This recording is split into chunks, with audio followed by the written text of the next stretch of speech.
guys, it's your girl Regina. Welcome back to my channel. Today I'm going to be talking about the self-care tips that I said I was going to post once. This can just be like a quick nugget for whoever, just want a quick tip. You know what I'm saying? So without further ado, let's get into the video. Like I don't know how many times I'm going to say this, but 2020 has been rough, like I've been saying in my video. And for some people, even including me, sometimes we just don't know how to deal with situations like this. Sometimes you just don't know what to do in times like this when everything is just so negative. You look here, it's negative. You look there, it's negative. You look all around you, it's negative. Everything on the internet is negative. The news is negative. People are dying left and right. And you're just like, oh my gosh, like, you can get to a point where you feel like losing it. Like at some point it's like I can't do this, God, So I kind of sat down and was like, okay, like how can I take care of myself? And we really need it. So there are some things that I've learned from the past, how to deal with situations, how to deal with moments like this. But I also went on Google to research. Of course, you gotta research, y'all.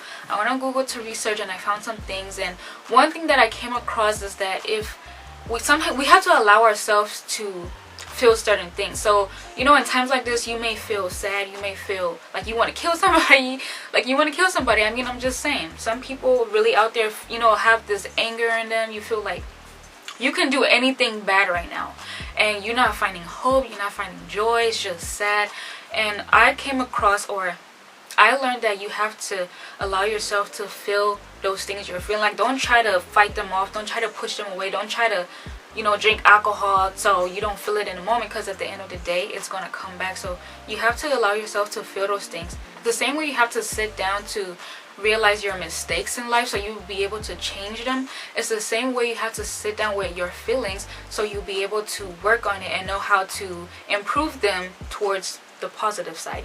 So you have to be like, okay, if it's sadness you're dealing with, you have to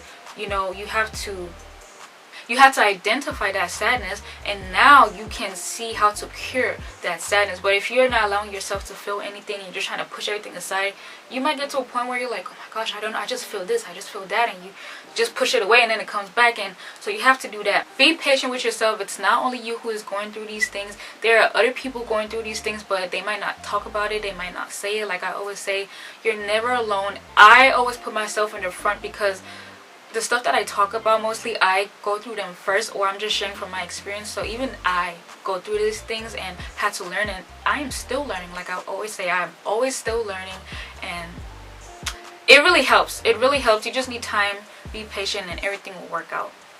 This is when I read about healthy distractions. And I'm not, when you hear distractions, I'm not saying that everything that's going on in the world, you're supposed to distract yourself from it or not care about it, or we're supposed to ignore it, or whatever the case is. But healthy distractions simply means that you're going to do stuff in a healthy way to keep a balance, basically. Because in times like this, like I said, it's easy to you want to be an alcoholic.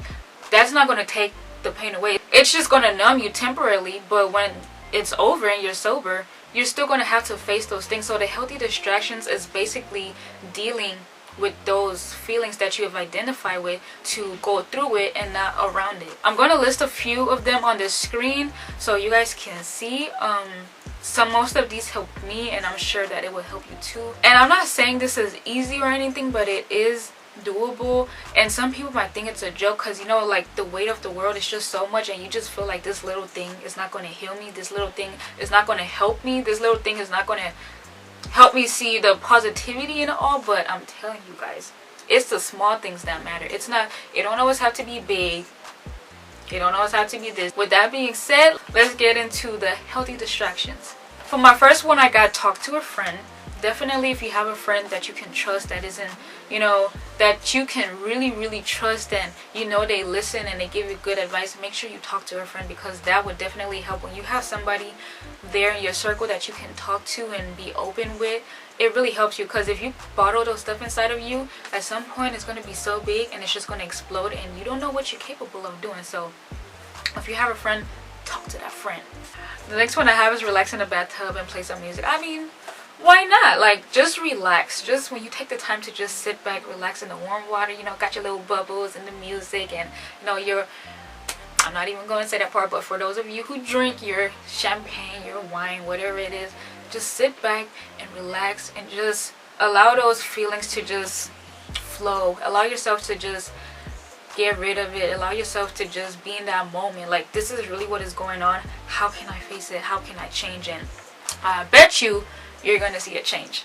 Watch your favorite movie or your favorite TV shows. Like, sometimes that could be a healthy distraction. Like, you know, sometimes when you're having a long day, a sad day, whatever the case is, your mood is just negative, just put on your favorite movie, your TV show, and you might get some laughs out of it. It might help you take your mind off, you know, certain things for a while. And even sometimes, just sometimes, you might get inspiration. You might get that thing back to want to be good and be happy and be energetic and do what you were doing to get back on your goal and stay focused. Like, sometimes when I watch movies, I be like, this is what I want to do. Like, I want to have this, even though it's a movie, it's really not a movie, and I'm just like, this is what I want to do. So sometimes you just gain your energy back by watching those types of things.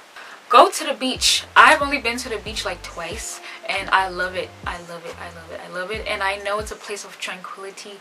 And I know for those of you, there's some of you who are around beaches or whatever the case is, you can really go there to just chill with the waves.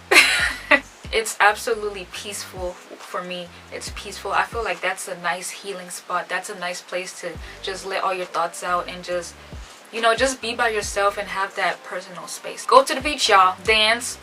For me, I like dancing. I love dancing when I'm angry, when I'm mad, when I'm sad, whatever the case is. I love dancing it away. Like, I'm telling you, I blast that music and I'm just dancing it away, and it makes me feel better. Like, exercise, workout, just do that. That really helps too. Do what you find joy in. I don't know what it is that you find joy in, but whatever it is, do that. Start doing it again. Like I said, none of this is going to be easy. It's going to take baby steps and baby steps and baby steps. You might start, you might fall, you might fall, you might fall, and then you start again, and then you fall and fall. But keep doing it. The more you keep doing it, the better you get at it. Go for a walk. I like going for a walk when I want to think. Like, when I want to think, I have this place that I go to this hill, and I go for a walk, and I just lay it all down there. I just talk to myself, talk to God. Hey, I need you right now. And even that, I spend some time up there, and then when I come back down, I feel a lot more better. Life goes on. Like, I really felt like I just left all my weight up on that hill, because when I go to the hill, I don't just go to talk to myself. I go to talk to God. So that would be another step. Talk to God, read your Bible, but talk to God. That really helps. It really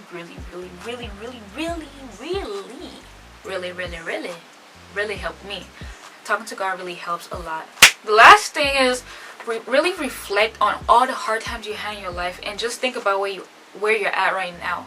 I do that a lot. Like, sometimes remembering where you're coming from and where you're at now really gives you that strength and gives you that energy again. I overcame this, I overcame that, the hardest struggles in life, and look where I'm at now. Look where it's gotten me to. And sometimes you can regain that positivity and that strength to just keep going. So do that. So yeah, those things could be a source of strength if you allow it to be. You just really have to know how to deal with them. But it's always important to go through things and not go around it or try to push it away, put it on standby. No, it's very important. If you really want to heal, if you really want to get over things, it's better to go through it and face it and squash it and all that. If you want the true healing, you have to do it with God. Like, if you do it without God, like, you'll get results, but they're not going to be as effective as when you do it with God. So make sure you do it with God. I hope these self-care tips help you guys. Like, if you have any more tips, you know, to share with me or even with the people, leave it in the comment, because we can all benefit from it. And it's important that in such times like this, that we make sure we're there for one another. We have to make sure that we help each other, because, you know, going through certain things alone is just can lead to some people's death. People take their lives because they didn't have nobody there for them, with them. Some people just feel lonely. Like, it's just a lot. Like, the mind, everything you store up in your mind, really is what controls your life, basically. So you have to really be set up there, because if not, wow, it's, maybe we'll get into that another time. The mind is really the map to life. What is map to life? The mind is really what determines how your life is going to be like, basically, something like that. But like I said, we can make that another topic for another day. But in this one, I want you guys to remember that freeing your mind also allows you to free your heart, and allows you to take in the things that are more positive, the things that have more value. Once you start freeing your mind, those negative things, those toxins start going out, and then you have space to fill it up with positive things. And then you will see that even though there's negative going around you, there's going to be positive around you, like positivity. There's going to be, you know, good things happening around you, even if it's bad. And that's why it's so important to make sure that you're stable up here. It's important that you feed your mind the right things, because whatever you feed your mind, it's how you're going to perceive things, it's how you're going to see things. Your perspective is based on what is up here in your mind. So we really have to be careful of what we feed it. Eat healthy, heal healthy. Healthy healing, y'all. That's what we're looking for, is healthy healing. It is hard. It is super duper hard, but it's doable. Like I said, especially with the Holy Spirit and God. So you guys take care. I wish you guys all the best. I'll be praying for all of you, and just remember that you're not alone. But yeah, anyways, I hope you guys enjoyed this video. Make sure you share to whoever may need this, and I'll see you guys in the next video. I love you so much.